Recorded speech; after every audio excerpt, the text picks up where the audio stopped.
এই ধরনের জাল টাকা পেয়ে আপনার ব্যবসায় লস করার দিন শেষ। এসে গেল জাল টাকা ধরা এবং টাকা গোনার সেরা সমাধান, যেটার মাধ্যমে আপনারা টাকা কাউন্টিং করতে পারবেন এবং জাল টাকা ধরতে পারবেন। পাশাপাশি কত পিস নোট হলো এবং কত টাকা হলো ডিটেলস এখানে দেখাই দিবে। ভিউয়ার্স, আপনারা দেখতে পাচ্ছেন চমৎকার এই মানি কাউন্টিং মেশিনটি। এটাতে দুইটা ডিসপ্লে, সামনে একটা ডিসপ্লে আছে, এক্সট্রা একটা ডিসপ্লে আছে, যে ডিসপ্লের মাধ্যমে আপনার ক্লায়েন্টরা দেখতে পারবে কত পিস নোট কাউন্টিং করা হয়েছে। এই মেশিনটা খুবই হার্ডি কোয়ালিটি সম্পন্ন একটি মানি counting machine, black and white এর কম্বিনেশন তৈরি। এটাতে অনেক ধরনের ফাংশন দেওয়া আছে। তো চলুন দেখা যাক এই মেশিনের মাধ্যমে কিভাবে টাকা কাউন্টিং করা হয়। তো প্রথমে আমি 1000 টাকার একটা বান্ডেল নিয়ে নিচ্ছি। দেখুন, জাস্ট মেশিনের উপর রাখলেই হবে, টাকা কাউন্টিং শুরু হয়ে যাবে।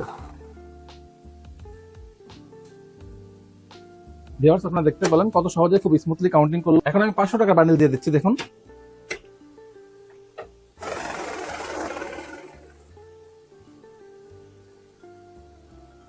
দেখুন কত সহজে খুব স্মুথলি কাউন্টিং করে ফেললো।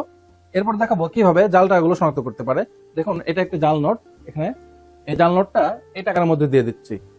দেখুন কিভাবে শনাক্ত করে।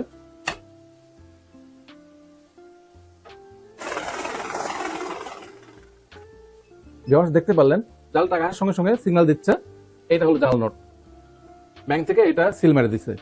তো এই টাকাটা রাখলাম, স্টার্ট বাটন চাপ দিলাম, বাকি টাকা পড়া শুরু হয়ে গেল। এইভাবে জাল টাকাগুলো ধরে দিবে।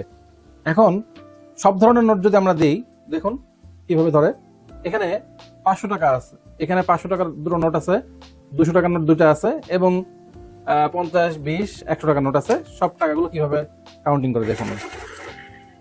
দেখুন এখানে 1500 টাকা হয়েছে। এখানে যদি ডিটেলস বাটনটা ক্লিক করি, এখানে দেখাচ্ছে কোনটা কত পিস। আর আমাদের এই মানি কাউন্টিং মেশিনটাতে 1 বছরের গ্যারান্টি এবং 5 বছর সার্ভিস ওয়ারেন্টি থাকছে। আর আমাদের শোরুমটা এলিফ্যান্ট রোড, আলপনা প্লাজা, 506 এবং 7 নম্বর শপ। আমরা এখান থেকে কুরিয়ার করে দেবো আপনার ঠিকানায়। আপনার ঠিকানায় মেশিন পৌঁছাবে, মেশিন চালিয়ে দেখে পেমেন্ট করতে পারবেন। তবে এই মেশিন নেওয়ার জন্য 1000 টাকা অ্যাডভান্স করতে হবে, কারণ এটা বড় প্রোডাক্ট। এই প্রোডাক্টটা পাঠালে আপনি যদি না নেন বা অনেকে গুরুত্ব দেয় না, যার কারণে বাধ্য হয়ে আমাদেরকে 1000 টাকা অ্যাডভান্স নিতে হয়।